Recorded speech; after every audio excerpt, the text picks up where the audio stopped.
네, 안녕하세요. 원종현과 황종욱이 함께하는 이대남의 정치쇼입니다. 저희 이대남의 정치쇼는 20대 남자의 시각으로 1부에는 정치 현안을 평가하고 2부에는 20대 남자들의 관심사를 이야기하는 고품격 팟캐스트입니다. 자, 오늘의 게스트 소개하겠습니다. 먼저 전 국민의힘 상근 부대변인, 전 개혁신당 당대표 보좌역 이유동님 오셨습니다. 안녕하십니까. 안녕하십니까. 네. 간단하게 소개 한번 해주시죠. 네. 저는 예전에 국민의힘에서 대변인, 상근 부대변인 했었고요. 그 다음 최근에는 개혁신당에서 천하람 당대표, 그 당대표 보좌역을 했었습니다. 네. 네. 그리고 그 옆에는 두 분 아주 성격이 좀 다르시죠. 전 광동 프리스 서포터 맵시님 오셨습니다. 안녕하세요. 네, 안녕하세요. 저도 소개 한번 해주시죠. 저는 이제 롤 프로게이머 이제 1군 경험도 있고 이제 연습생부터 차근차근 해서 1군까지 올라갔던 케이스인 저는 광동 프리스 서포터 김맵시 김도영이라고 합니다. 안녕하세요. 네. 그 김도영 씨는 최근에 병역의 의무를 마치고 최근에 끝났다고 알고 있는데 요즘 뭐 하고 계시나요? 혹시 근황을 궁금해하시는 분들이 좀 있을 것 같아요. 그래가지고 요즘 뭐 하시는지 간단하게 한번 제 근황이라고 하면은 최근에 이제 25년 9월 20일부로 병역을 끝마쳤고 최근에 이제 남은 25년 한 해 동안은 소위 말하는 이제 그냥 뭐 할지 찾으면서 그냥 집에서 이제 뭐 게임하고 다시 어떻게 해야 되나 프로게임을 다시 할까 뭘 할까 고민 중인 상태고 지금은 어느 정도 방향성이 잡혔는데 그건 나중에 다른 좋은 모습으로 찾아뵐 수 있도록 하겠습니다. 네, 알겠습니다. 이유동님은 혹시 당대표 보좌역 그만두시고 그 다음은 요즘 뭐 하고 계십니까? 저는 뭐 이제 대학교 졸업을 해야 돼서 그냥 열심히 대학 생활하고 있습니다. 지금 졸업 시즌 아닌가요? 이번에 졸업하시나요? 이번에는 졸업을 학점은 채웠는데 이제 뭐 공부 좀 더 한다고 졸업 유예할 예정입니다. 네. 저희 뭐 그냥 하다가 잡담 그냥 생각나는 거 바로바로 주제에 어긋나도 하셔도 되니까 편하게 말씀해 주시면 됩니다. 먼저 저희는 일부 정치를 얘기해야 되니까 먼저 요즘 아주 핫하죠. 한 달 내내 핫한 쿠팡 새벽 배송 그리고 쿠팡 개인정보 유출 이야기입니다. 간단하게 설명을 드리자면 쿠팡 새벽 배송은 이제 좌측 진영을 기준으로 이 새벽 배송이 문제가 있다. 새벽 배송을 못하게 금지해야 된다라고 주장을 하고 있고 중재안이라고 나온 게 이제 달에 최대 12번인가까지 할 수 있게 해주고 뭐 막상 노조는 빼고 직접 택배를 하는 쿠팡 노조는 빼고 중재안을 만드셨고요. 그리고 개인정보 유출은 이제 얼마 전에 쿠팡에서 한 중국인 직원이 개인정보를 무단으로 유출을 해가지고 지금 전 국민이 이거요 아주 관심이 뜨겁습니다. 이거에 대해서 한번 오늘 이야기해 볼 건데 황정훈님 어떻게 생각하시나요? 이분 쿠팡의 이 새벽 배송부터 이 개인정보 유출까지 큰 흐름이 어떻다고 생각하세요? 일단 쿠팡이 일단 가장 먼저 이슈가 된 게 새벽 배송 금지 이거 이슈로 논란이 됐었는데 솔직히 말하면은 이 노동자들이 일할 자유를 이 국회나 이런 법리적으로 해석해가지고 빼앗는 게 맞나라는 생각이 개인적으로 들긴 하거든요. 보통 새벽 배송을 하는 분들이 투잡을 뛰는 분들이 많은 걸로 알고 있습니다.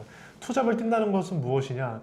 이제 낮에 직장에서 열심히 일하시고 이제 그래도 이제 생활비가 빠듯하다 보니까 쿠팡에서 투잡을 뛰는 건데 이런 것을 막게 된다면은 이 투잡을 직접 뛰는 노동자분들에게 가장 큰 타격이 오지 않을까 싶고요. 그다음에 최근에 개인정보 해킹 문제, 뭐 통신사부터 해가지고 이번에 쿠팡까지 연달아 터졌는데 저는 딱 그것을 이야기하기 전에 이 청문회 같은 거 할 때 좀 저희가 좀 궁금한 것을 좀 질문해줬으면 좋겠다는 생각이 들더라고요.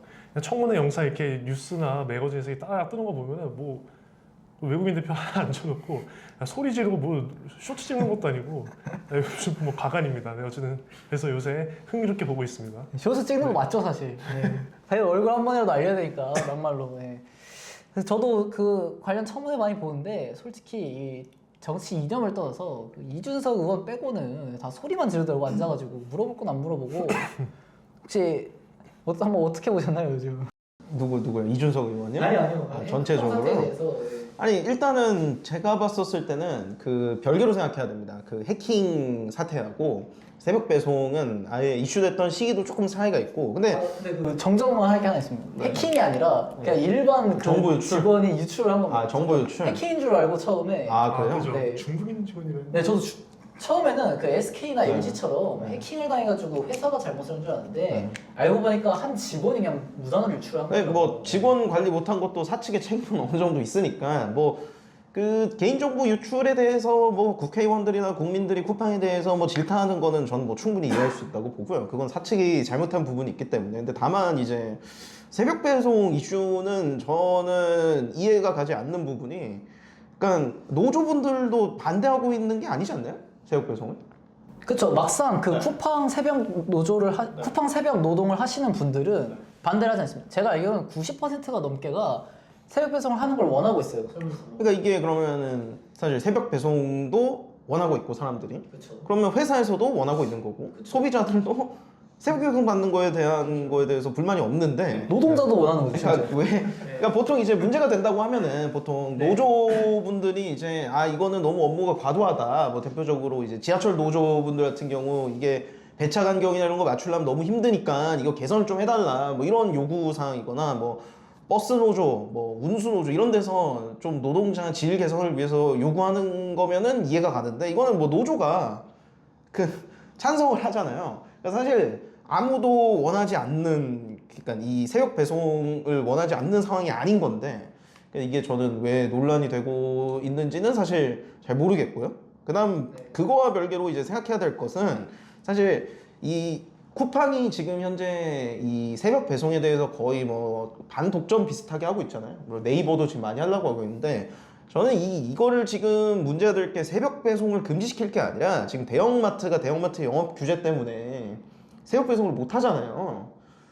근데 지금 사실 어떻게 보면은 뭐 롯데마트나 이마트, 뭐 홈플러스는 최근에 좀 안 좋아지긴 했지만 거기가 사실 마트 지점들이 엄청 많다 보니까 거기가 다 하나의 물류 창고란 말이에요. 새벽 배송을 할 수 있는 거점 기지란 말이에요. 그러면은 저는 역으로 지금 대형마트 상황들이 지금 이마트도 마찬가지고 롯데마트도 마찬가지고 날이 갈수록 실적이 안 좋아지고 있는데 쿠팡 같은 이커머스 시장에 밀려서 이분들을 이 기업들을 새벽 배송을 할 수 있게 정책적으로 열어서 쿠팡하고 경쟁을 시켜야 되는 거지. 그러니까 새벽 배송을 금지시킬 건 아니죠. 제가 봤었을 때. 네. 근데 몰랐는데 그 대형 마트 규제 때문에 그들이 새벽 배송을 아예 못 하나요? 저도 뭐 배민 마트 같은 거 보면은 홈플러스 익스프레스 배달이 있거든요, 배민에. 그죠. 근데 항상 12시 지나면 이게 안 되더라고요. 그게 그 규제 때문인가요? 이게 저도 정확히 막 구체적으로 알아본 건 아니라서 사실과 다를 수는 있는데 대형마트가 이제 영업시간 규제가 있잖아요. 그 규제 시간 안에 배송하는 것도 다 포함이 되어 있는 걸로 알고 있습니다. 그러니까 그 시간 동안은 대형마트에서 무슨 영업 자체를 아예 못하기 때문에 아마 뭐 12시부터 10시인가? 아마 그럴 거예요. 그 시간 동안은 마트 영업도 못하고 그래서 다 10시에 여는 거구나. 네, 그다음 공휴일 그러니까 그 일요일 격주에 한 번씩 쉬잖아요. 네. 그때도 무조건 쉬어야 되고 이래서 사실 새벽 배송을 못 하죠. 지금 현재 대형마트에서 돈이 없어서 못 할 리는 없고 대기업들이기 때문에 규제 때문에 못 하고 있는 거죠.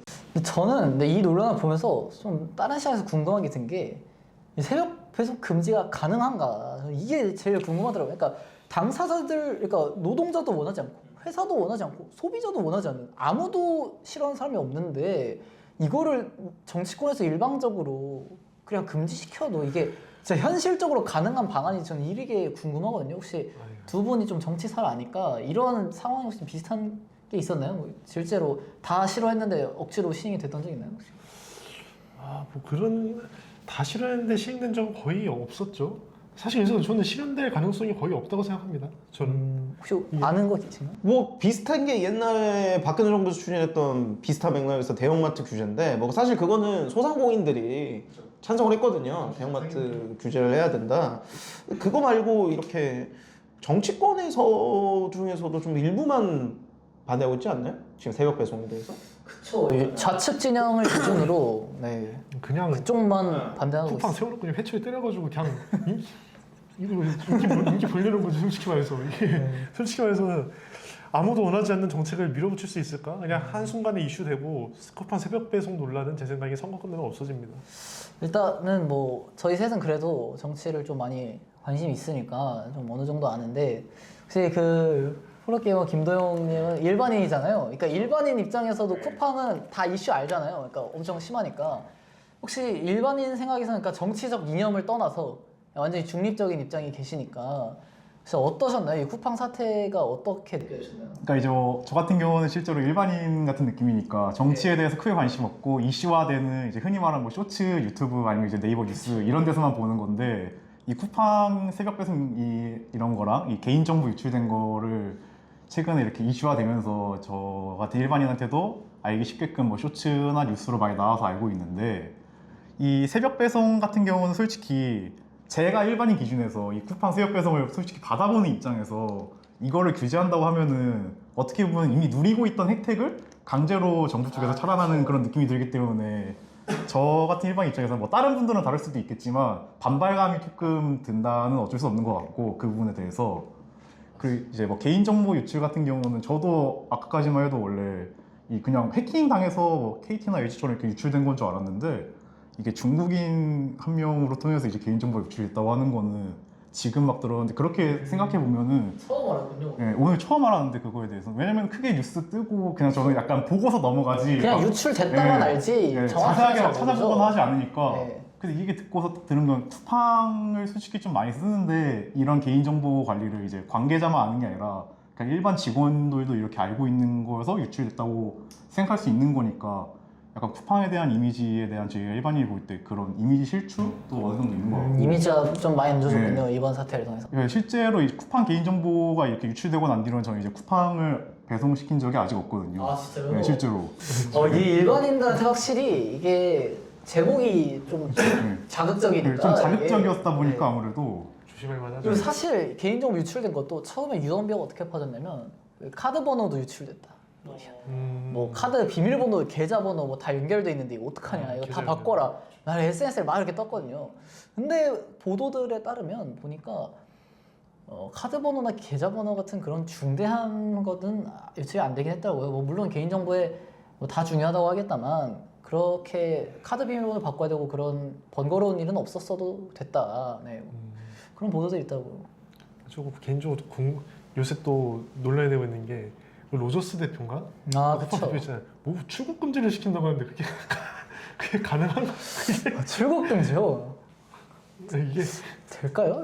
무슨 제목으로 출국금지? 아니 네, 외국인 아니신가? 근데 뭐 고발한다는 건 또 많아요. 뭐 보니까 뭐 국정원 상대로 뭐 말을 뭐 잘못했다, 아니면 뭐 국회를 문란시켰다, 뭐 죄를 고발하겠다고 하는데 또 이 국정원이 또 껴있더라고요. 보니까 그래요? 그 쿠팡 측 주장에 따르면 그 처음에 이거를 밝히지 않은 이유가 국정원에서 협조 지시를 했답니다. 그러니까 이게 현행법적으로 국정원이 국가 안보에 대해서 중대한 사항일 경우 협조 요청을 하면은 웬만한 기업은 다 따라야 됩니다. 이 현행법상. 그래가지고 국정원이랑 같이 조사를 했고 그 중국인 직원에 대해서 뭐 계속 취조 같은 거를 했대요. 그래서 그 쿠팡이랑 국정원이랑. 근데 그래가지고 안 했던 거를 왜 그러냐 지금 쿠팡이 화나가지고 말하고 있고 국정원은 자기들은 지시한 사실이 없다 하면서 지금 싸우고 있는데 이거에 대해서는 혹시 어떻게 생각하십니까?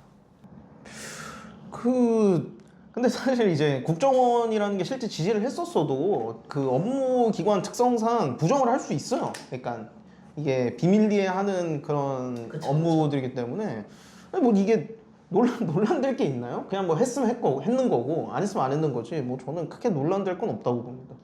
그러니까 쿠팡 측의 주장에 따른 언론들 얘기를 들어보면 그러니까 국정원이 얘기를 한 건 맞는데 협조를 한 건 아니다 이런 식으로 말을 하고 있거든요. 그러니까 강압. 그러니까 원래는 협조를 구하면 기업이 무조건 따라야 돼요. 그 안보 사항에 대해서는.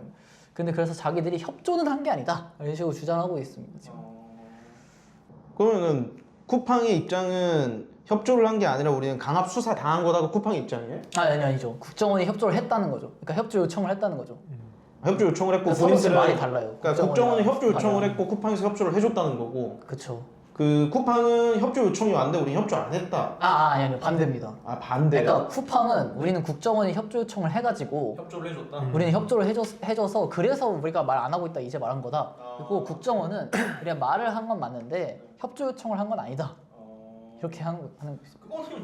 이거는 뭐 사실관계 따지기 전까지는 알 수가 없겠는데? 그쵸. 네, 그거는 뭐 국정원 관련된 거면은 상임위가 제가 어디인지 정확하게 모르겠는데 국회에서 밝혀줘야 되겠죠 이거는. 예, 국회에서 상임위원들이 질문을 해가지고. 질문을 안 하는데 상임위에서. 사회에서 질문을 한 달 내내 그냥 뭐 안 하세요? 쳐놓고 이거는 사실 국회의원의 이 국정원 뭐 청문회 하잖아요 이제. 아니, 청문회가 아니라 정정했습니다. 청문회가 아니라 이제 그 국감 하잖아요. 아 뭐 한참 남긴 했는데 뭐 그 전에라도 뭐 저기 국정원장 불러가지고 뭐 사실관계 조사하고 싶으면 언제든지 할 수 있거든요. 뭐 거기서 해야 될 것 같은데요 이거는. 그쵸. 네, 저도 국감이 좀 더 생산적이고 좀 국회의원이 물어보지 않았으면 몰랐었던 것들을 좀 위주로 물어봤으면 좋겠는데 이거 참 20대 입장으로서 저는 진짜 이게 우리나라 정치가 너무 저열하지 않나 솔직히 그런 생각이 드는데 어떻게 생각하세요? 근데 그거는 제가 이제 일해본 거 짧지만 일해본 걸로 따지면 거의 불가능한 게요. 이게 일단은 구조적인 문제가 있는 게 일단 300명 국회의원 중에 혹시 300명 국회의원 있잖아요. 네. 아는 국회의원 몇 명 있어요? 네. 일반인의 시선에서. 열명이고 제가 3명도 힘들어요. 네. 그러니까 여야 따지지 말고 아는 국회의원 한 3분만 언급해 줄 수 있어요?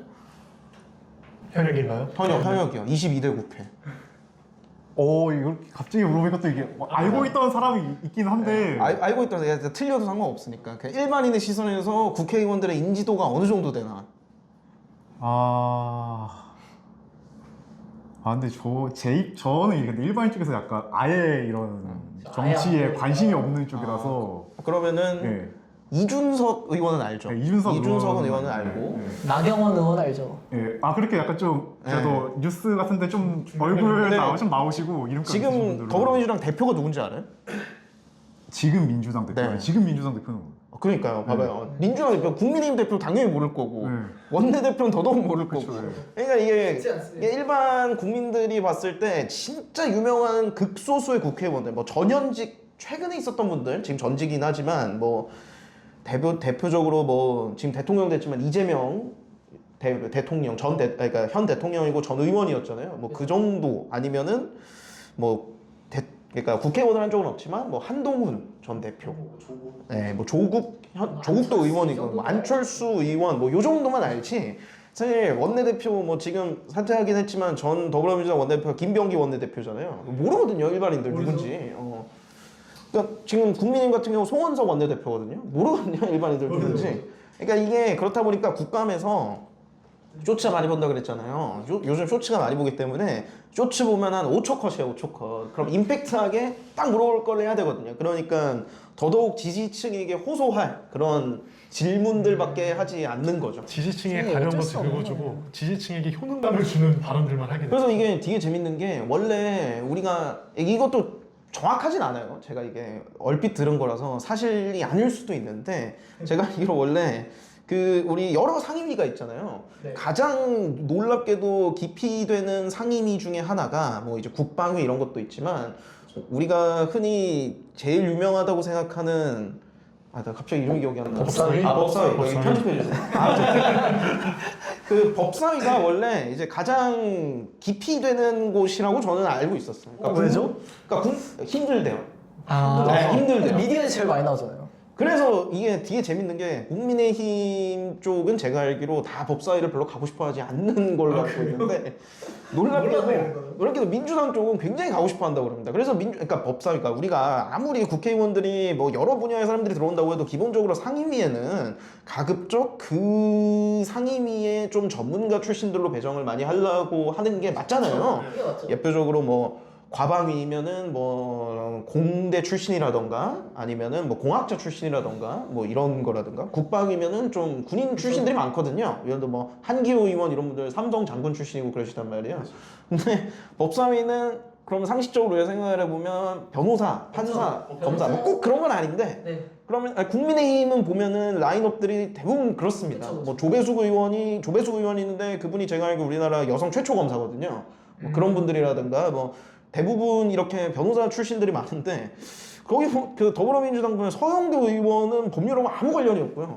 법사위원장 하셨던 정청래 당시 상임위원장이고 지금은 당대표죠. 또 전혀 관련이 없어요. 그러니까 법사위원장도 법률과 아무 관련이 없는 사람이에요. 그러니까 꼭 그런 건 아닌데 이게 좀 아무리 봐도 이 언론의 스포트라이트를 너무 받고 싶어 하다 보니까 좀 민주당 쪽에서는 의외로 법사위를 좀 선호하고 싶어 한다 그러더라고요. 예. 아, 서로 입장이 다른 거군요. 예, 이것도 근데 확실치는 않아요. 이게 그냥 근거 없는 소문이라서 이게 다 아닐 수도 있습니다. 보통 사실. 국회의원들은 지역구에 도움이 되는 상임위를 원한다고 들었는데. 아, 그죠. 그래서 인기 많은 게 국토입니다.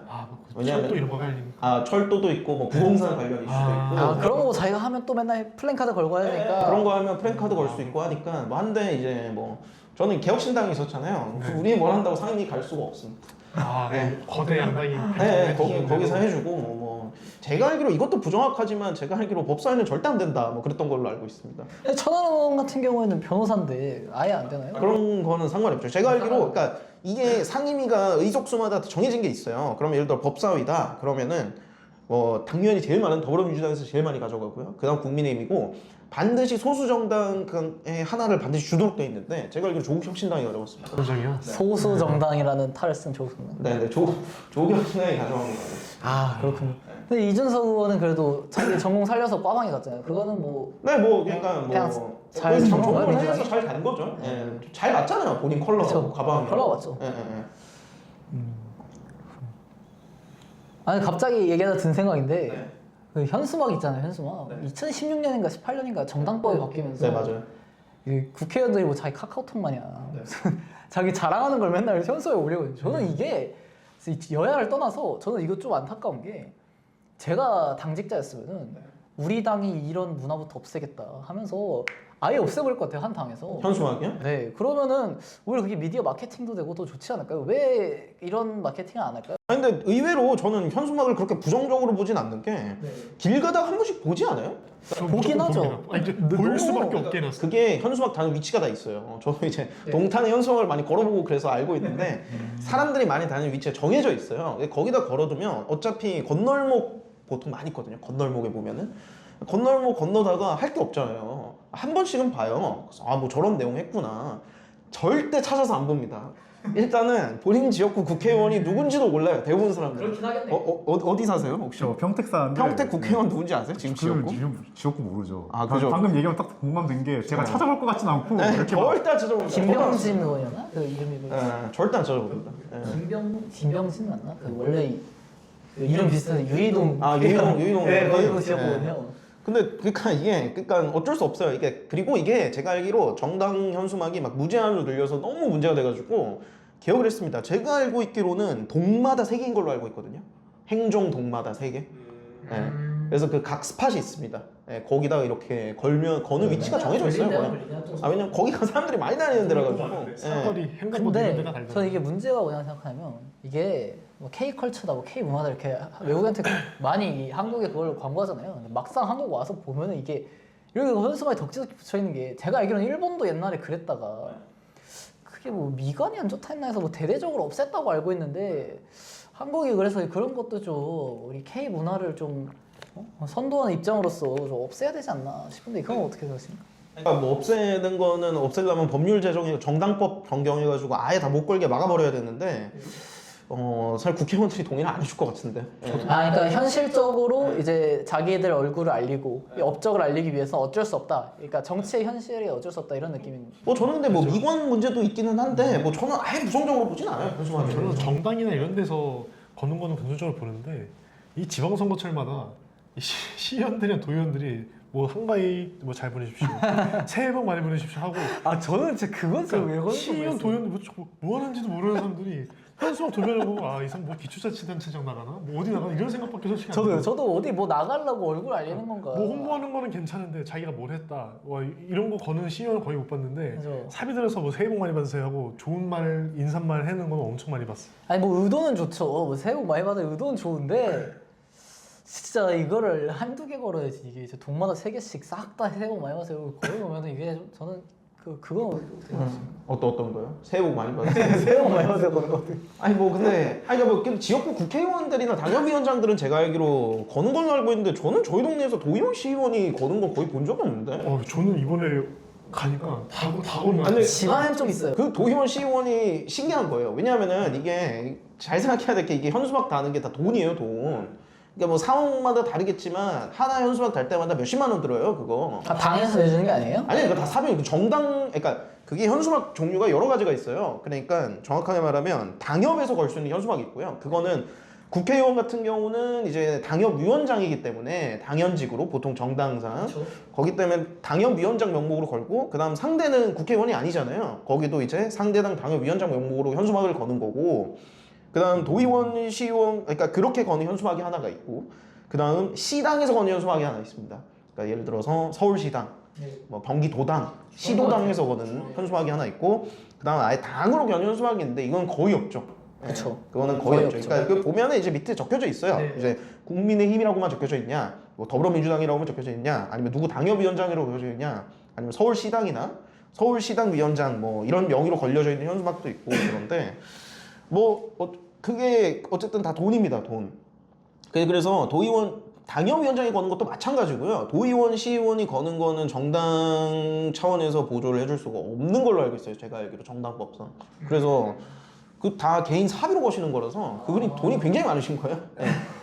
사료 리스크를 감당하지 몰랐네. 사료를 들여서 우리에게 복 많이 받으러 가시는 거예요. 아니 그게 생각보다 더 엄청 들어요. 제가 알기로 단가가 지역마다 다른데 그게 이제 개척 기간이 있어요. 2주입니다. 2주. 한 번 걸면 2주까지 걸 수 있어요. 그러면은 그거 걸어주고 유지 관리까지 해주는 게 한 개당 2-30만 원? 그게 그리고 좋은 스팟이 이게 사다리 타고 걸 수 있는 게 아니라 사다리 차가 있어야 돼요. 차로 해서. 이게 보면 사다리 타고 못 올라가는 위치에 그 있어요. 네. 막 전기 같은 거 고칠 때 네, 그 쓰는 한전들이 쓰시는 네. 그런 자동차 있잖아요. 그거 타고 올라가서 먹는 어딘지 거라서 알 것 같아요. 그게 사실 일반인들이 하기가 힘들죠. 업자들이 보통 많이 하는데 개혁신당은 독특하게 제가 알기로 사다리 차를 구매한 걸로 알고 있습니다. 우리가 달라고. 그게 더 싸니까. 그게 더 싸니까. 그게 더 싸니까 제가 알기로 그런 걸로 알고 있습니다. 되게 일반인 입장에서 어때요? 현수막 지나가면서 봅니까? 아니면 현수막 지나가는 거죠. 그래서 아까 얘기한 게 제가 이런 거 뭐 국회의원 이런 거 할 때 뭐 지역 이런 거 할 때 솔직히 찾아서 보지 않거든요. 제 입장에서. 그쵸, 근데 이제 뭐 맞아. 길 가다가 이제 뭐 차 끌고 간다면 뭐 신호등 기다릴 때 뭐 주변에 뭐 걸린 거 보고 아니면 이제 도보로 이동하더라 횡단보도 앞이나 이럴 때 걸린 거 보고 하니까 이렇게 까는 거에 대해서는 이제 뭐 까는 게 맞다라고 생각을 하는데 왜냐면 그래야 저 같은 이제 문외한들도 좀 접할 수가 있으니까 그거에 대해서 부정적인 시선은 크게 못 느꼈는데 아까 이제 얘기했듯이 이제 뭐 새해 같이 인사 같은 이런 거는 솔직히 저는 이제 약간 평택 쪽에서 지방에 사니까 이제 그런 걸 걸려 있는 걸 좀 보긴 했는데 그렇죠. 근데 이제 문외할 또 이게 그분들이 뭐 어떤 분들이 또 몰라 일단 몰라요. 예, 모르는데 일단 뭐 대충 뭐 이제 뭐 빨간색 뭐 노란색 뭐 파란색 같은 거 이제 뭐 새해 복 잘 보내세요 하면 뭐 기분은 좋죠. 사비로 다시는데 일반 시민 입장에서는 세금을 해먹는다는 생각이 든단 맞아요. 말이에요. 근데 방금 이렇게 얘기해 주시기 전까지 사업이라는 걸 좀 몰랐네요. 사비라는 건 줄 전혀 몰라가지고 이제 납비 시선으로 보면 아 이거 우리가 낸 세금으로 이제 이거 어떻게 이렇게 돈 썼다라고 이제 처리하는 용도로 쓰는 거 아닌가라는 식으로 보면 그러니까 그게 정확하게 얘기하면은 그 선거 시즌에 걸리는 현수막하고 일반 시즌에 걸리는 현수막이 좀 다릅니다 성격이. 그러니까 이거 저도 이게 부정확한데요. 제가 알기로 일반 시즌이 거는 현수막은 정당금 보조가 아예 안 되거나 일부 되는 걸로 알고 있고요. 정치자금법상으로. 근데 선거 시즌에는 보존을 해줍니다. 대표적으로 대통령 현수막. 대통령 현수막은 전국에 다 걸리잖아요. 그 일괄적으로 하루에 다 거는 거거든요. 자고 일어나면 그 대통령 선거 기간 같은 경우 3주입니다. 3주. 3주 딱 지나고 나면 바로 걸려 있어요. 뭐 이재명, 김문수 뭐 이런 식으로. 엄청 비싸다. 엄청 비싸요. 엄청. 그 단가는 정확하게 저도 구체적으로 모르겠는데 뭐 굉장히 비싸고 그거 같은 경우는 이제 만약에 15%를 넣으면 보존을 해줍니다. 국가에서. 10% 넣으면 보존해줬나? 15% 넣으면 보존해. 10%면 반액. 15%면 전액이라서 그건 보존을 해줍니다. 그거는 하고 그다음 책자, 선거용 책자 그런 것도 보존해주고 뭐 여러 품목들이 있어요. 근데 제가 알기로 평시에는 아마 안 되는 걸로 알고 있습니다. 그래서 평시 아예 안 거시는 분들도 있잖아요. 네. 그러면 이제 뭐 많이 얘기했으니까 네. 어쩌다 보니까 쿠팡에서 지금 뭐 현수막까지 왔는데 재밌네요. 네. 여기 이번에는 최근에 아주 핫한 이슈죠. 네. 마두로 체포. 네. 해외네요. 해외. 해외인데 이걸로 우리나라 국내도 굉장히 뜨겁습니다. 네. 최근에 이틀 전인가 민주당에서 원래는 그 당 이름으로는 이 국제적 관계에 영향을 줄 수 있어가지고 안 낸다 이런 식으로 얘기를 했었거든요. 근데 뭐 단독 행동인지 모르겠습니다만 여당 의원 68명이 같이 성명서를 냈어요. 맞네요. 68명. 예, 꽤 많습니다. 아무리 180석, 170석이라 해도 68명이 꽤 많은 거거든요. 그분들이 이제 뭐 국제법상 위반이다 하면서 굉장히 비판을 했어요. 아침에 근데 저도 이거 좀 공부하면서 뭐 이런저런 생각이 들었는데 일단은 뭐 간단하게 설명해드리자면 이제 미국이 체포를 한 이유는 두 가지입니다. 크게. 그래서 첫 번째로 이 마두로 이전에 차베스 시절에 베네수엘라에서 원래 석유 정제가 힘들어요. 그 베네수엘라 산 석유 정제가. 맞아요. 그래서 베네수엘라에서 못하니까 미국에서 사업을 대줬습니다. 민간인들이. 거기서 사업을 하는데 차베스가 그거를 몽땅 몰수해서 국유화를 시켜버렸습니다. 미국이 거기서 한 번 열을 받은 거죠. 일단 재산권이 침해됐으니까. 그 미국 그냥 국가가 하는 것도 아니고 민간인들이 하는 게 침해됐으니까 거기서 한 번 열 받았고. 두 번째로 이제 트럼프가 요즘 내세우는 게 이제 또 마약 척결이지 않습니까? 네. 그 마약의 가장 큰 유통지가 이제 베네수엘라다라고 이제 트럼프가 주장을 하고 있습니다. 그러니까 아직 확인은 안 된 거예요. 주장을 했다. 그 재판 중에 증거가 다 올 것이다라고 하셔가지고 그래서 체포를 했고 또 이게 웃긴 게 마두로가 또 이게 독재자다 보니까 군사적으로도 좀 군사력이 좀 베네수엘라 그래도 어느 정도 있습니다. 이 방공망도 있고 경호원들도 다 있고 한데 놀랍게도 미군 사상자가 0명이고 140분 만에 체포가 됐고 그리고 방공망이 하나도 작동이 안 했대요. 그래서 여러 가지 다룰 게 많아 보이는데 우선은 뭐 제 생각에 또 든 생각이 한국 군대 갔다 오셨잖아요 다. 아 저는 산업기능요원 갔다 그래도 왔어요. 훈련소 갔다 오셨잖아요. 훈련소 갔다 왔어요. 가보면 네. 이제 드는 생각이 아 이거 한국 군대 이거 전쟁하면 큰일 난다 이거 다 가라다 이거 하는데 요즘 뭐 전 세계에서 일어나는 거 보면은 우리나라만 그런 게 아닌 것 같아요. 이 베네수엘라도 보니까 방공망이 아예 작동을 안 했다는 거 보니까 저는 그래서 한국이 전쟁 나면은 아주 위험할까 걱정을 했는데 이거 딱 보니까 북한도 비슷하겠구나. 그래서 어느 정도 이러는 생각이 또 들었어요. 어떻게 생각하십니까 혹시? 그게 공군이시잖아요. 생각합니다. 네. 방공만 좀 아실 것 같은데. 그 방금 뭐 말할 수 있는 썰이 있고 못 말할 수 있는 썰이 있는데 애초에 북한도 그렇고 우리나라도 그렇고 마지막으로 실전 대규모 전투를 한 경험이 몇십 년이 지났습니다. 그렇기 때문에 미국은 어떻게 당했나요? 현대전을 그렇게 그쵸. 수십 번을 한 뭐. 나라인데 베네수엘라 뭐 대한민국 북한 당해낼 수가 없습니다. 베트남부터 그죠? 그 어디야 그 러시아? 아니 그 중동의 그 이라크 그죠? 이라크도 정도부터 그렇고 해가지고 뭐 걸프 정도 다 해가지고 경험이 엄청 중요하죠 전쟁은. 러시아도 국방력 2위, 3위 이렇게 하는데 실제로 하는 거 보십시오. 현대전 경험이 없으니까 3일 만에 끝낸다는 거를 지금 몇 년째 질질 끌고 있습니까? 그쵸. 그렇기 때문에 현대전 경험이 제일 중요하다 생각해요. 그래서 미군이 그렇게 쉽게 작전을 수행하지 않았나 생각합니다. 근데 저는 근데 지금 그래서 다시 본론으로 돌아가자면 이 민주당 어제 국제법 위반이다라고 비판을 하는데 저는 민주당 의원들이 국제법 위반을 비판할 수 있는 사람이라는 걸 처음 알았어요.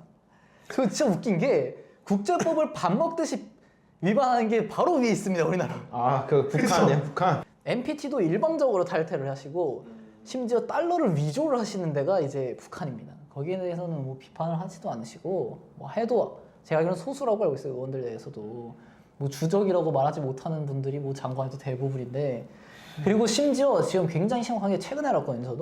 저도 몰랐는데 우리나라 언론들이 말을 안 해줘가지고 중국이 지금 대한민국 서해에 구조물을 계속 설치하고 있습니다. 아 그래요? 네, 처음 알았죠. 네, 저도 처음 저도 알았는데요. 그저께 처음 알았습니다. 아니 그러니까 뭐 원전 이런 게 아니라 구조물이요. 네, 구조물을 인공 구조물을 해서 이게 그 구조물을 자기 영토라고 우기면 그 서해안 쪽을 뺏길 수가 있어요. 우리나라가 영해를. 그래가지고 그 중국이랑 우리나라랑 한중 무슨 협정을 맺어서 중간에 중립국을 만들었는데 거기다 자꾸 지금 구조물 설치합니다. 그래서 그거를 경고한 게 웃긴 게 우리나라에서 경고한 게 아니고요. 작년 10월에 미국 CSIS에서 보고서를 내서 너네 위험하다라고 대신 경고를 해줬어요. 이 180석의 집권 여당이랑 대한민국의 전례 없는 이 초거대한 힘을 가지고 바로 옆과 바로 위에서 국제법 위반하는 건 비판도 못하면서 이 마두로 체포에 이렇게 욕을 하는 게 그냥 국제법을 위반했냐 안 위반했냐를 떠나서 이게 참 웃기더라고요. 혹시 어떻게 생각하십니까? 근데 뭐 그건 하루 이틀이 아니라서 별 감흥이 없어요.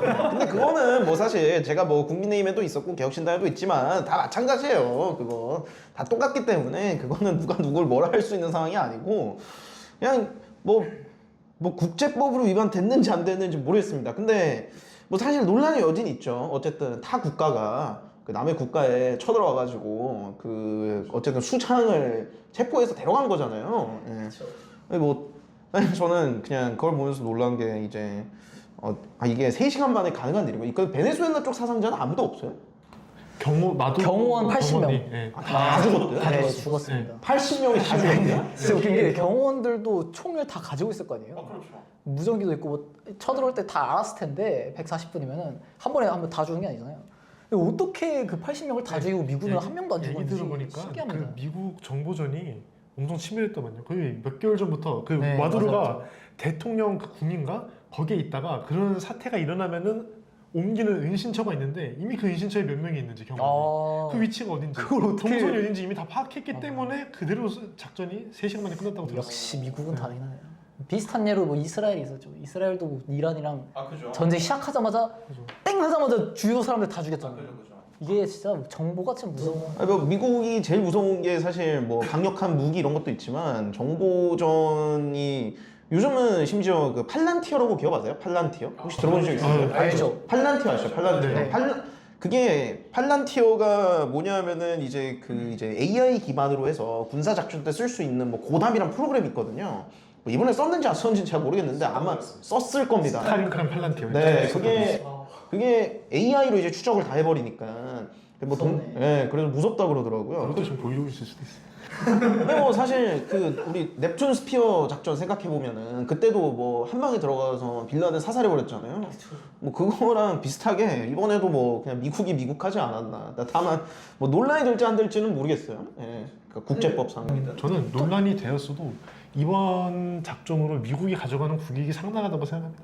이미 성공을 했을 뿐더러 전 세계에서 지금 솔직히 말하면은 반미 열풍이 불고 있다고 저는 생각하거든요. 트럼프 행정부의 그런 그쵸. 어떤 그 정부의 그 기조 때문에. 근데 미국의 위치를 다시 한번 확인한 사건이 아닌가. 전 우리의 세계 압도적인 무력을 과시했죠. 솔직히 말하면. 정확한 것 같네요. 네. 그렇기 때문에 미국이 얻는 상징적이기도 국익은 하죠. 엄청나다 생각합니다. 그리고 이게 사실 또 러시아랑 또 대비가 되는 게 많이 나온 얘기가 러시아는 똑같은 일을 하고 싶었는데 4년 동안 못했는데 이 미국은 140분만 해야 됐다. 이게 대비가 많이 되긴 하더라고요. 다들 비교도 많이 하고 저는 정치 외교학을 공부하니까 또 사실 이게 국제법으로 따지면 위반 사항이 있는 건 맞아요. 이게 그렇겠죠. 웨스트팔렌 체제 이후로 그 국가의 주권은 모두가 평등하다라는 게 이 기본적인 국제법의 기초고요. 국가 대 국가가 걸리는. 그리고 서로의 수장은 웬만하면 건들지 않는다. 이게 국제법의 기본이긴 합니다. 근데 사실 이게 일반인들 시각에서는 국제법이다 하면은 보통 국내법보다 더 위에 있는 법 같잖아요. 그죠? 그런 느낌이 드는데 사실 아닙니다. 그렇죠. 이 국제법이 참으로 껍데기뿐이에요. 이게 진짜 웃긴 게 사실 제대로 시행된 거는 뭐 한 유엔 생기고 나서부터인데 제대로 지켜진 적이 거의 없어요. 옛날에 뭐 르완다 학살 때도 무슨 유엔 평화 유지군이 학살이 일어나고 있는데 우리는 평화가 있는 걸 유지하는 군이지 평화를 만드는 군이 아니기 때문에 학살을 막을 명분이 없다 하고서 투치족이 학살당하는 걸 그냥 보고만 있었습니다. 그리고서 그때 그거에 대한 비판이 많이 일어나서 토론이 이루어졌고요. 근데 그게 고쳐졌느냐? 제가 30년이 지났는데 이 위구르족 학살 때 중국이 상임 이사국이니까 이거를 유엔에서 제재를 할 수가 없습니다. 이게 사실 국제법이라는 게 굉장히 이게 말만 그런 거지 굉장히 허울 뿐이고요. 사실 국제관계는요. 물론 이거 학자 시각마다 다르지만 냉정하게 현실주의가 좀 큰 비중을 차지합니다. 그러니까 힘에 의한 국제법은 사실 무법지대라고 보는 게 맞아요. 그래가지고 특히 트럼프 행정부 온 다음부터는 원래는 자유주의적 질서가 있었는데 관세 이후로는 사실상 이제 현실주의로 바뀌었습니다. 이 세상이 다시 이제 힘에 의한 논리로 돌아가고 있고요. 근데 사실 우리나라가 관세로 손해도 많이 보긴 했지만 이 세계 1장 그냥 편하게 말하면 세계 1장이 미국이랑 같은 편이라는 걸 사실 감사해야 돼요. 이게 뭐 말 좋은 말로 뭐 민주주의, 뭐 국제 질서, 뭐 주권 평등 말하지만 그렇죠.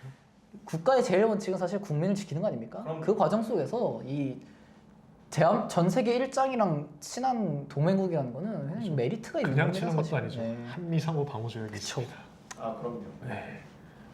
너무 저만 떠들었는데 어떻게 생각하시나요?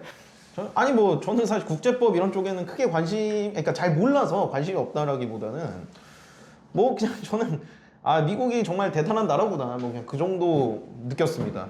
이번 마두로 생포 작전으로 떠오르는 곳이 두 군데 있는데 혹시 알고 계시나요? 아니요. 핫한 북한이요? 아니요. 어디요? 대만? 대만? 핀란드.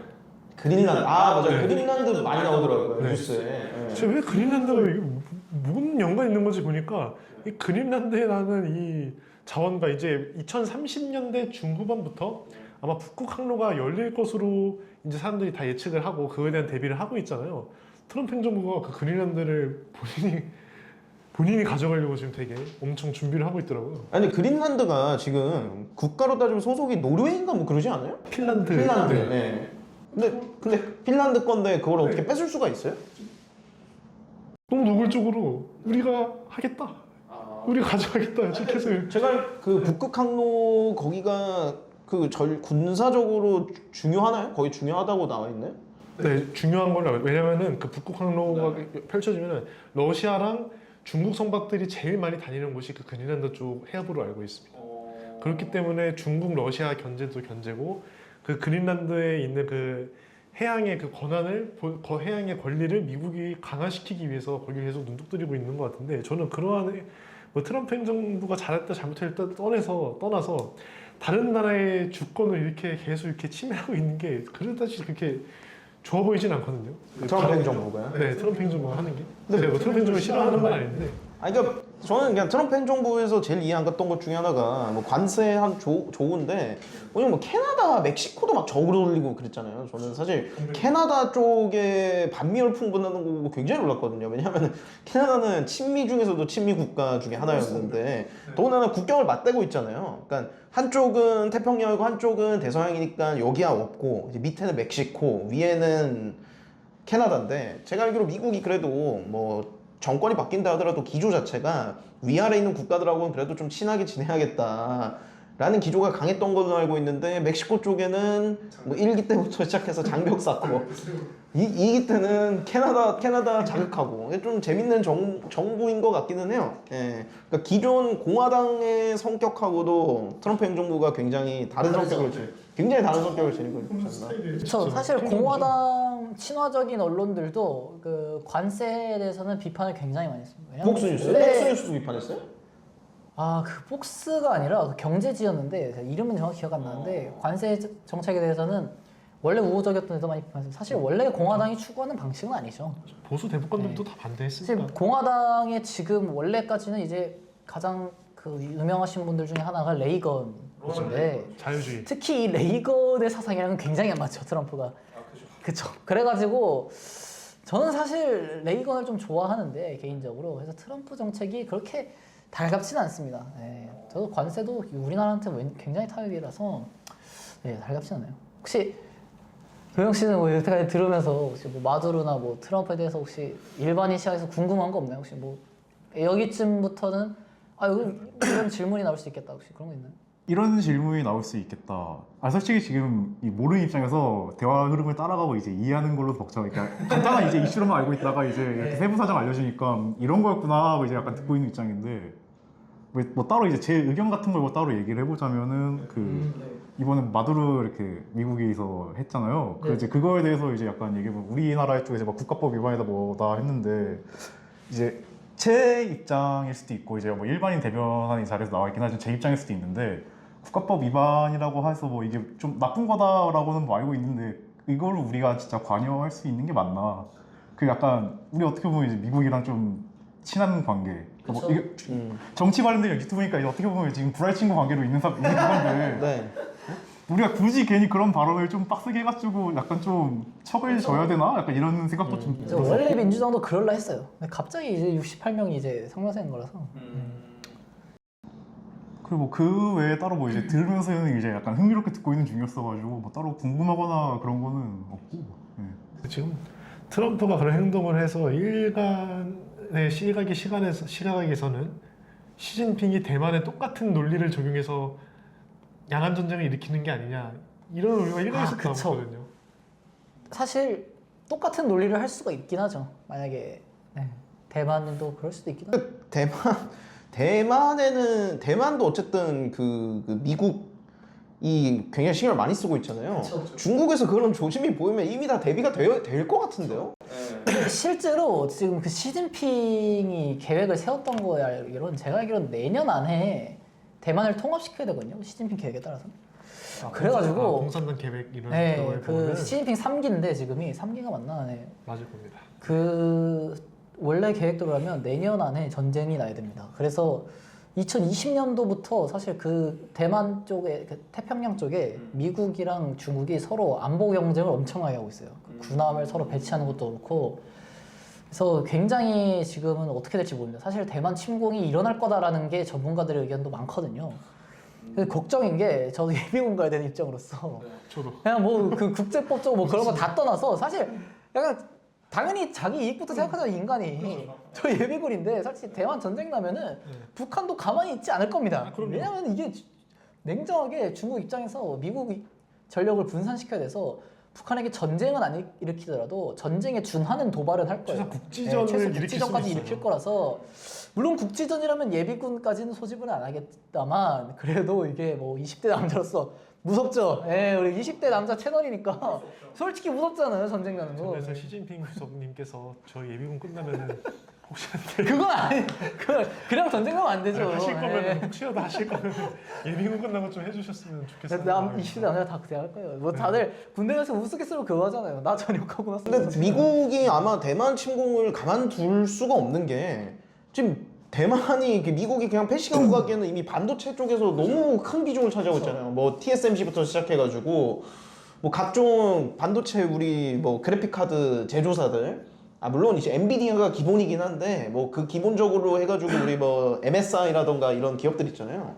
다 대만이 지금 그거라서 뭐 AI 시대 맞이한 형국에 미국이 아마 대만을 버릴 수는 없을 겁니다. 어쨌든 지킬 거예요 아마. 예. 지켜는 줄 건데 근데 제 생각에는 지금 심상치 않습니다 분위기가. 이게 또 학자들 사이에서 또 얘기가 나오는 게 이게 전체적으로 보면 진짜 굉장히 위험하거든요. 지금 일본도 아주 강경한 총리가 집권을 하면서 대놓고 대만 침공은 우리 군함 보내겠다 뭐 이렇게 얘기해가지고 지금 그걸로 아주 몇 주 동안 싸우다가 요즘 좀 잠잠해졌고 그리고 지금 최근에 이건 아마 모르셨을 수도 있는데 독일이 징병제가 통과됐습니다. 아 그렇다 그러더라고요. 독일 징병제 통과되면 독일 우리나라처럼 다 군대 가는 거예요? 그게 다는 아니고 정확히 말씀드리면 5년 동안 모집병을 그대로 유지를 하고 그래도 모집병이 안 되면 징병제로 바꾸겠다. 그때부터 다 징집하겠다인데 사실 5년 동안 징집이 안 될 거죠. 네, 누가 그걸 자원해서 하겠습니까? 그래가지고 지금 뭐 우스갯소리로 나온 게 러시아는 확장을 원하고 독일은 재무장하고 있고 일본도 재무장을 원하고 동북아시아의 이 냉전 기세가 아주 심각해지고 어디선가 많이 본 거죠. 그래서 어디선가 많이 본 구도예요. 역사를 배워보면. 그래서 저는 사실 무섭습니다. 전 진짜 작년부터 진짜 3차 대전이 나는 거 아닌가 굉장히 무섭습니다. 이거 다 평화롭게 사시는 분들이 대부분인데 이거 경각심을 다들 가지셔야 됩니다. 네. 뭐 사실 저희가 경각심하긴 하고 바뀌는 건 없죠. 뭐. 네. 다음 주제 하시죠. 다음 주제로 넘어가 보겠습니다. 많이 얘기한 것 같아가지고 원래는 2개 더 있는데 시간 관계상 하나만 더 해보겠습니다. 뭐 2개 있는데 뭐 할까요? 한동훈 단계시판 할까요? 아니면 통일교 특검 할까요? 한동훈 합시다 한동훈. 통일교는 지금 잠잠해서. 그렇죠. 여당에서. 통일교는 네. 통일교는 여야 다 묶여 있어가지고 잠잠해졌어. 서로 안 하기로 했는데. 그러니까 잠깐 얘기하자면 그 옛날에 자유한국당 의원도 얽혀 있더라고요. 근데 뭐다 얽혀 있더라고요. 전제에서부터 시작해가지고. 여당도 뭐 계산을 끝냈다 이런 얘기 나왔죠. 여당도 계산을 끝냈다고 막 이거를 하면은 국힘도 많이 날라간다. 그래서 계산이 끝났다. 우리도 받겠다. 의견이 이렇게 나와가지고 흐지부지 될 것 같아요. 진짜. 그게 이제 핵심이 잠깐만 얘기 들으면 쪼개기 후원이잖아요. 쪼개기 후원. 그게 여의도에서는 굉장히 흔한 얘기예요. 이게 인당 정치 자금이 500만 원인가 엮여 있을 거예요. 그러니까 이제 같은 회사 직원들 해가지고 하는 거예요. 근데 이게 선관위에서 작정하고 잡으면 무조건 잡히는 거고 안 잡고 넘어가는 경우도 많습니다. 실제로. 예, 근데 뭐 이번에 안 잡히다가 지금 잡힌 거 아니에요? 자유한국당 시절에 얼마나 오래됐는데. 그렇죠. 사실 거의 10년 됐죠. 그러니까 거의 몰라요. 그러니까 작정하고 잡지 않는 이상 다 이름이 따로 들어오기 때문에 그게 특수관계인인지 아닌지 밝혀내는 건 실제 조사가 들어가봐야 할 수 있는 거고. 뭐 근데 뭐 통일교가 뭐 우리나라에서 사이비 종교 취급받지만 전 세계적으로 영향이 굉장히 큰 종교 중에 하나잖아요. 그래서 아마 여야 가리지 않고 그런 쪼개기식 후원을 안 받은 데가 많이 없을 거예요. 그러니까 대부분 많이 받았을 겁니다. 네. 네, 그러면 한동훈 단계 시판만 다루고 네, 카메라 뚝다리 들어오고 한번 쉬었다 가겠습니다. 네. 그 한동훈 단계 시판 논란인데요. 좀 간단하게 이 타임라인을 설명해 드리겠습니다. 이게 제가 제 개인적인 그 경험에 좀 섞어서 얘기를 하자면 제가 24년도에 한참 국민의힘 홈페이지 많이 들어갔어요. 궁금해가지고 뭐 채용 같은 거 올라오나 아니면은 뭐 그냥 뭐 보장한 루트나 그런 게 궁금해가지고 한 달 동안 맨날 들어갔어요. 단계 게시판에 그때 그때 한동훈이 제가 알기로는 그렇게 여론이 좋을 수가 없었는데 총선을 지고 난 뒤였거든요. 총선을 지고 난 뒤였는데도 여론이 굉장히 좋더라고요. 그래서 이게 정치사를 공부해보면 이게 이럴 수가 없는데 문재인급 체급이 되는 게 아니서야 이게 총선 지고 여론 좋기가 쉽지 않은데 어떻게 그런 거에 대한 의문이 있었습니다. 근데 이 의문이 최근에 말끔하게 해소가 됐어요. 보니까 한동훈 전 대표가 국민의힘 당원 게시판에 한동훈 전 대표 명의와 아니죠 한땡땡이라는 사람의 명의와 한동훈 가족 명의 4분의 똑같은 명의 5개가 딱 2개의 IP에서만 글이 수백 개가 써졌습니다. 한 200개였나? 뭐 그 정도 되죠. 200개. 200개를 넘죠. 네. 윤석열 욕하는 게 100개가 넘고요. 나경원, 황우여, 이준석 뭐 다 욕했습니다.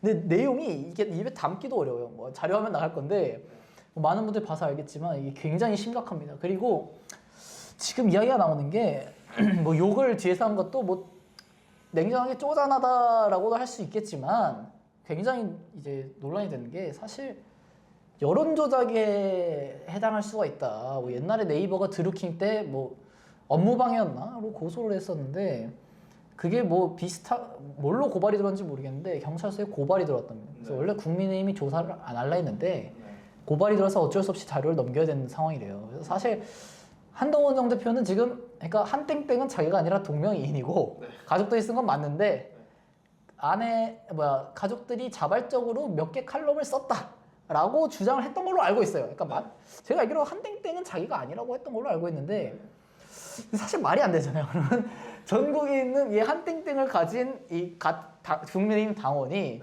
한동훈 가족이랑 같이 똑같은 IP에 썼다는 게 사실 말이 안 되거든요. 그래서 어떻게 생각하시는지. 그게 아마 당 내부 결과 조사로는 이미 나왔을걸요? 이미 나왔죠. 아니 왜냐면은 그게 뭐 저도 이제 개혁신당 처음 창당할 때 정당 사이트 만들어보고 했지만 정당 당원 명부는 정당법상 반드시 뭐 몇 년 보관해야 되고 그다음 반드시 실명 인증을 거치게 돼 있어요. 그쵸. 유령이 존재하면 안 되기 맞아요. 때문에 그래서 우리 뭐 정당 가입하려고 보면은 뭐 KG 이니시스 패스로 해서 휴대폰 인증을 해야 돼요. 그러니까 본인이 아니면 할 수가 없어요. 그거. 그러면은 본인이 쓴 거는 맞죠, 사실. 근데 이제 저는 여기서 이제 한동훈 전 대표가 취해야 될 행동인 건데, 그러니까 깔끔하게 인정하고 사과하고 가느냐, 아니면은 지금처럼 말도 안 되는 부정을 하느냐인데 후자를 하고 계신 것 같아요. 근데 사실 이게 저도 한동훈 대표 입장이면은 어쩔 수가 없는 게 이걸 인정해버리는 순간 정계 은퇴해야 돼요, 이거. 근데 뭐 그때 조사 결과 나오면 뭐 아니 그러니까 뭐 법적으로 저는 문제가 될 게 있는지 없는지는 정확하게 모르겠는데 뭐 크게 문제가 되지 않을 거예요. 그러니까 뭐 왜냐면 여론 조작은 해당 안 돼요. 본인하고 본인 가족이 뭐 이런 댓글 쓴 건데 그 여론 조작을 하려 그러면 뭐 대규모 프로그램과 몇천 명을 동원해서 하는 게 여론 조작이고 심지어 당 게시판이잖아요. 당 게시판. 그렇죠. 그러니까 저는 당 게시판에 왜 그렇게 열성적으로 조작을 하셨는지 잘 모르겠는데 뭐 제가 봤을 때 가장 괜찮은 시나리오는 이제 그 본인은 안 썼고 아내하고 저기 아들인가요? 딸인가요? 뭐 딸이 장인 장모 딸까지 네. 있습니다. 딸이 이거 웃긴 게 미국에 유학 중인데요. 그게 그러면은 이게 웃긴 게 그 방송을 보니까 이렇게 비유를 해주시더라고요. 14시간 비행기를 타고 와서 서울에서 글을 쓰고 다시 14시간 비행기를 타고 뉴욕인가 보네요. 네. 그렇게 했다는 게 이게 말이 되는지. 말이 안 되죠. 써봤었을 때는 그냥 한동훈 대표 입장에서 가장 깔끔하게 이걸 정리할 수 있는 건 이게 내가 한 건 아니고 우리 아내나 저기 장인 장모가 좀 그릇된 지금 그렇게 하고 있어요, 정확히. 그릇된 좀 그 나이 하다 보니까 그렇게 한 것 같다 오바해서 죄송하다 이런 넘어갈 수밖에 없어요. 이거 본인이 했다고 인정하는 순간 그리고 제가 알기로 그 비중이 윤석열 대통령하고 김건희 여사가 제일 큰 걸로 알고 맞아요. 있는데 그죠? 예. 윤석열 김건희가 합쳐서 200개가 될 겁니다. 그래도 그러니까 이 대통령 아무리 당대표라고 하더라도 대통령 정책이 잘못됐으면 비판할 수 있고 저는 뭐 충분히 그럴 수 있다고 하는데 그 뒤에서 정책을 비판하는 것도 아니에요. 내용을 보면은 무슨 맞아요. 개목줄 채워야 된다잖아요, 영국이. 아니 사실 이거는 그러니까 민주당 의원급에서 쓸 것도 아니고 민주당 의원 못 쓰죠 그렇게. 그 댓글 수준을 제가 다 읽어봤는데 그 약간 이제 그 무슨 공장이나 그 무슨 딴 무슨 일보 그런 그 게시판들 있잖아요. 커뮤니티 게시판. 커뮤니티 올라올 거 그런데 올라올 법한 글이에요, 사실. 진짜 커뮤니티 올라올 근데 이게 뭐 보수 커뮤니티 같은데 올라올 법한 글도 아니고 이게 그러니까 황당하죠. 근데 그 제가 시기를 정확하게 모르는데 그게 본인 당 대표 때 쓴 거예요? 아니면 당 대표 그만두고 나서 쓴 거예요? 그 시기가 어느 때냐면요. 다 겹쳤어요. 한동훈 전 대표가 정계 입문해서 비대위원장 시절부터 총선 패배하고 당대표를 복귀할 때까지 23년도 말부터 꽤 24년까지 오래 했네요. 아니 그러면 본인이 비대위원장이면은 비대위원장이 당대표 준하는 성격이거든요. 국민의힘 당원당규가 사실상 당대표. 정권 가지고 있어요 비대위원장이. 근데 비대위원장이 본인이 당 게시판에 가서 그런 댓글을 쓴다는 게 저는 상식적으로 좀 이해가 안 가더라고요. 글이 한참 그때 김경률이 마리 앙투아네트 비유했을 때 그때 윤석열이랑 김건희 여사가 대노했대로 했을 때 그때 집중적으로 썼던 걸로 알고 있거든요. 그때 윤석열 대통령이랑 김건희 여사를 엄청 비판하는 걸 썼는데 전 그거 보고 진짜 놀란 게 원래부터 그 법무부 장관 때 유명해졌던 게 이제 민주당 의원들을 상대로 뭐 사이다 발언, 뭐 논리정연한 사고로 민주당 의원들을 벙어리처럼 만든다 이런 걸로 유명해졌는데 좀 과격한 발언도 분명히 있었거든요. 이 장관은 결국에는 국회의원을 대하는 태도가 국회의원은 국민의 대표이기 때문에 한동훈 장관처럼 하면은 수익 논란이 있을 수밖에 없는데 지금까지 했던 일련의 그 행동이 다 진짜 정치를 위해서 했던 행동인가라는 그 생각이 그러니까 들면서 원래 성격이 그런구나. 정치를 위해서 그렇게 빌드업을 쌓았나라는 생각이 들면서 사실 조금 짜기 식었습니다. 한동훈 대표에 그렇죠. 대해서. 원래 이 친구가 한동훈 대표가 총선 지휘할 때 응원을 했었어요. 이거는 그냥 원래 한동훈 싫어서가 아니라 이거 사실 그냥 냉정하게 객관적으로 봐도 이거는 솔직히 실망할 만한 겁니다. 그래서 소위 말하는 한동훈 지지자분들이 많이 커버를 치시는데 저는 이건 아니라고 봅니다. 한동훈의 이미지가 너무 달라요. 제가 알기로 요즘 나오는 소문에 의하면은 윤리위 제소됐잖아요. 제가 알기로 징계가 굉장히 세게 나올 거라 그러던데요. 저는 세게 나올만 합니다. 왜냐면은 제가 알기로 그 제명 내지는 탈당 권고인데 이게 사람들이 생각할 제명이 더 세다고 생각하잖아요. 근데 탈당 권고가 훨씬 더 안 좋은 거예요. 왜요? 아니 제명은 나중에 복권 처리시켜줄 수도 있고 제명됐다가 네. 탈당 권고는 10일 안으로 강제로 탈당해야 돼요 무조건. 권고가 그러니까 할례가 아니라 10일 내에 해라 이거. 근데 해라 이거야 무조건. 네, 10일 내로 해라 이거예요. 근데 복권은 안 되는 건가요 그거는? 그러니까 저도 예전에 한창 또 이준석 당대표 징계 때 제가 구체적으로 잘 알았었는데 지금 제가 안 찾아보고가지고 정확하게 당원당규 기억을 못하겠는데 그때 제가 임팩트 받은 거는 탈당 권유가 훨씬 더 센 걸로 그죠 제가 이거 비율을 잘못해. 제명은 당연히 제일 센 거고요. 당원권 정지하고 탈당 권유. 당원권 정지 6개월, 1년 이런 거는 1년하고 끝이거든요. 근데 탈당 권유는 이게 방금 뭐 하다시피 이제 탈당 권유 하면은 너 권유해 아니면은 뭐 안 나가면 말고 이거라고 생각하는데 아니 10일인가 만에 탈당 안 하면 자동 제명이에요 그냥. 큰일 났네. 제명이랑 똑같아요. 예. 그때 한국 정치사를 보면은 만약 한동훈 대표가 일단 해당 행위를 한 거죠. 해당 행위를 한 거기 때문에 제명이 설사 된다 해도 근데 한국 역대 정치사를 보면은 결국에는 재기에 성공하면 복당시켜 주더라고요. 근데 그건 재기에 성공할 수 있을까요? 우선 못한다고 보는데. 글쎄요. 그건 최근에- 사람들은 모르는 거기 그쵸. 때문에. 근데 세력이 있으시긴 하더라고. 최근에 정치 콘서트를 여셨습니다. 그럼 뭐 1,500석 모았다고. 예, 연말에 중장년층 여성분들 인기가 굉장히 많아요. 근데 저는 의문인 게 그러니까 한동훈 대표가 지금 만약에 나간다고 국민의힘에서 거의 뭐 나가고 싶어서 나가는 게 아니라 지금 나가야 될 상황인 건데 나가서 본인이 정치를 계속 하고 싶다고 하면은 선택지가 창당을 한다거나 더불어민주당을 입당한다거나 근데 제가 보기엔 후자의 가능성이 좀 낮고 뭐 창당을 지금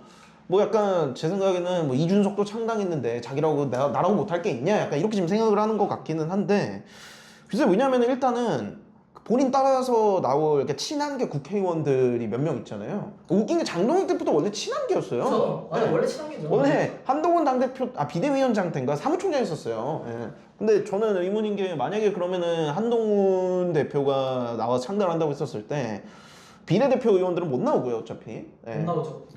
왜냐하면 비례대표직이 나오면은 박탈되기 그거는 때문에 그러면은 지역구 의원 중에서 따라 나올 사람이 몇 명이 있을까? 네, 제가 봤을 때는 거의 없을 거다. 전 냉정하게 많아야 2명. 저도 많아요 2명 1명. 이게 착각하는 게 당내에서의 개파를 형성한 거랑 본인이 그 둥지를 깨고 나와서 그쵸. 깨고 나오는 거는 깨고 진짜 나와서 쉽지가 그 사람들 데려다는 거는 별개의 그거기 때문에 뭐 다만 약간 뭐 저도 이제 개혁신당에 있었을 때 제가 뭐 총선 때도 있었잖아요. 그때 창당할 시즌도 있었기 때문에 그때는 이제 굉장히 이제 창당할 때 같이 동참할 현역 국회의원들을 모기가 어려웠던 게 그 문제가 이제 총선을 앞두고 있어서 공천을 받고 재선을 해야 될 상황이라 그래도 어떻게든 4-5명 모긴 모았어요. 예, 모았는데 이제 국민의힘은 아직 총선이 한 2년 남아 있잖아요. 그래가지고 뭐 몇 명은 나올 수도 있지 않을까 같이. 왜냐면 나왔다가 다시 들어가면 되니까. 그럴 수는 있겠네요.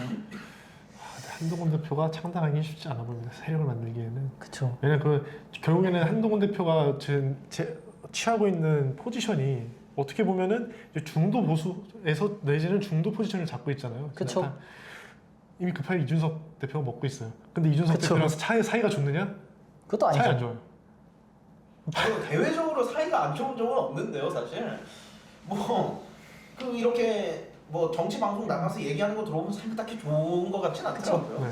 그리고 냉정하게 저는 한동훈 대표 그러니까 비대위 한 번 하고 당대표 한 번 하고 사실상 당대표 2번 했잖아요. 네. 근데 저는 그 정도 체급은 아니라고 봅니다. 그러니까 한동훈 자체의 체급이 뭐 이준석 대표나 뭐 조국 대표나 아니면은 뭐 옛날에 피하고 나오셨던 뭐 이낙연 전 대표나 냉정하게 그 정도 급은 안 된다고 보거든요. 원내에는 들어가야 네, 그래도. 근데 원내도 한 번도 못 들어가 봤는데 이게 창당을 해도 이게 되나? 저는 그래서 사실 한동훈 정치 인생 거의 끝났다고 생각하긴 하거든요. 그러니까 저는 한동훈 대표가 굉장히 실증 많은 것 중에 하나가 그 총선 때 있잖아요.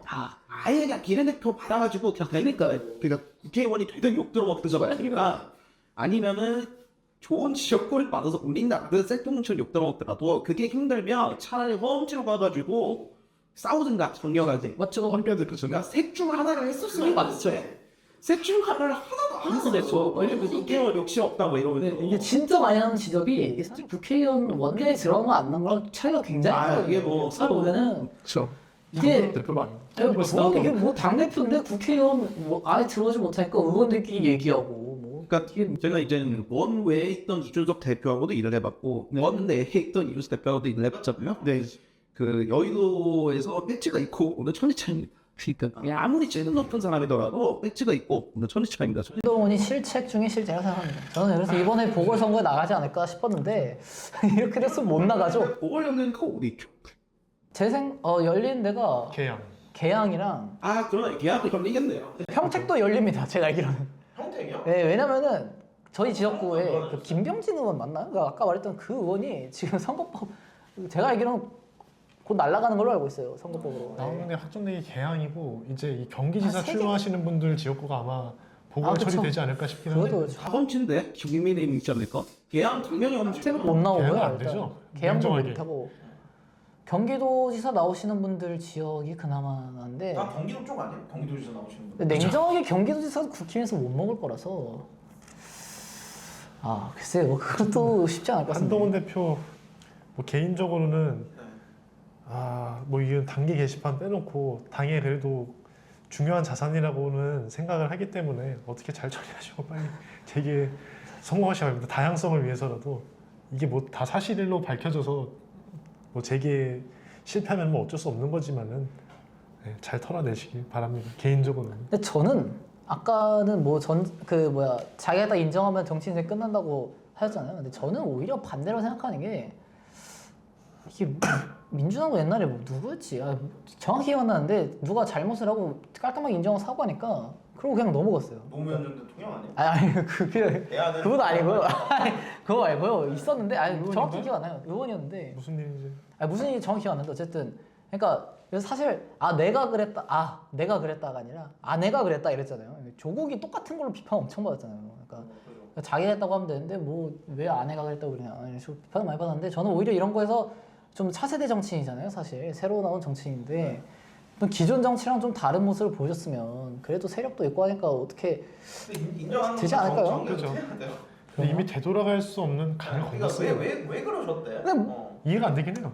근데 어차피 뭘 하든 사실 끝났는데 총선 그냥 패배 이유는- 인정하고 그냥 그렇게 하면 안 되나? 총선 패배 이유는 그렇다 치는데 비대위원 정치로까지 이렇게 글 쓴 건좀 이게 하다못해 한동훈 대표가 이준석 대표처럼 뭐 대통령 대선 승리하고 뭐 지선 승리하고 그런 원트라도 안겨줬었으면은 되게 어느 정도 제기가 된 능력이 좀 받았다 이때는 아무리 뭐 저기 여당 상황이 그때 안 좋았다 하더라고. 사실 그 문재인 대통령 그 한창 인기 좋을 그 21대 총선이구나. 21대 총선 때보다 더 깨졌잖아요. 이게 말이 안 되죠. 그때는 진짜 첫 탄핵이어서 분위기도 안 좋았고. 그리고 문재인이 그때 코로나 때 지원금 뿌려서 지지율도 높게 나오고 방역이 딱 잘 돼서 안 되기 직전이어가지고 그때도 그래서 방역 정책으로 뭐 방역을 너무 잘하셔 질문할 게 없지요 그때 시절이어가지고 그때가 보다 지금의 상황은 더 좋았죠 사실은 그 24년에 그래도 윤석열 대통령이 지지율이 낮긴 했어도 그래도 집권 여당이라는 게 타이틀이 굉장히 크고 물론 여당에서 뭐 안 좋은 일을 많이 하긴 했지만 그건 개인적으로 제가 할 말이 있는데 그래서 총선 패배의 주범은 전 윤석열 대통령이라고 생각합니다. 그건 맞죠. 그건 맞는데 그래도 한동훈이 책임이 없진 않다. 그래서 많이 그쵸. 그래가지고 동의합니다. 진짜 선거 때 뭐 잘했으면 진짜 재기가 됐을 텐데. 그러니까 잘 냈었으면 103석은 아니었어도 그래도 뭐 저는 102, 110석, 115석은 먹었을 수 있다고 생각해요. 왜냐하면 접전 지역들 그러니까 정진석 의원 지역도 적잖아요. 그렇죠. 네, 정진석 거기 정진석 의원 제가 알기로 정진석 전 의원 아버지 때부터 있던 지역구예요. 그 천천에 그 구요 뭐 그쪽일 거예요. 네. 그래서 그냥 다이병인데 거기 또 맞아요. 흔히 말하는 우리 그 국민의힘의 다이묘가 여러 개 있었는데 다이묘가 뭐예요? 다이묘가 이제 일본에서 그 사무라이 장수 계급인데 그 한 영주예요, 영주. 그래서 우리가 보통 지금 안 좋게 되셔가지고 원래 이제 첫 번째가 사상부 다이묘 장재원 의원이었는데 우리 돌아가셔가지고 두 번째가 이제 저기 강릉 다이묘 권성동 의원이었는데 이게 그분도 이제 지금 좀 뭐야 돼. 그다음에 이제 거의 그 정도에 준한 그러니까 뭐 안 좋은 의미로 쓰는 게 아니라 그만큼 좋은 의미로 얘기하면 그러니까 그 안 좋은 의미로 쓰기보다는 지역구 관리를 굉장히 잘 하시는 거야. 권성동이 무슨 얘기 한번 나와서 그랬잖아요. 장재원 의원도 무슨 소문 나면서 했어요. 맞아요. 사단한테 본인들이 중앙 정치에서 하는 것과 별개로 지역구 관리를 엄청 잘하시는 분들인 건데 그 정진석 의원 지역구도 좋다는 거는 또 굉장히 심각하거든요. 아니 또 윤상현 의원도 이제 그런 케이스 좀 하거든요. 지역구 관리 엄청 잘하는 그거는 더 많이 뭐 됐어요? 그러고 윤상현 의원 그쵸. 흔히 말하는 우리 그 척도 있어요. 윤상현 의원이 만약에 졌다 그러면 특히 80점 미만입니다. 그러면 아니 뭐 진짜 냉정하게 그때 총선을 굉장히 주의 깊게 봤는데 물론 집권 여당이 잘못한 것도 맞지만 한동훈 대표도 나와서 사진 찍는 거 말고 한 게 별로 없어요 사실 당의 비전을 알려주고 그래야 되는데 생각나는데 그때 한동훈 당대표가 와가지고 하는 그때 비대위원장이 와서 하는 연설을 들어봤어요. 연설 의미가 없어요. 그러니까 그게 뭐 보통 국민의힘 뭐 그런 관계자나 분들이 주거든요. 공약 관련돼서 이러이러한 공약이 있다. 뭐 예를 들어서 뭐 어디 갔다. 그럼 그쪽에 이제 뭐 SIT 이런 거 이슈, 뭐 약 관련된 거, 공항 관련된 항상 나오는 이슈들이잖아요.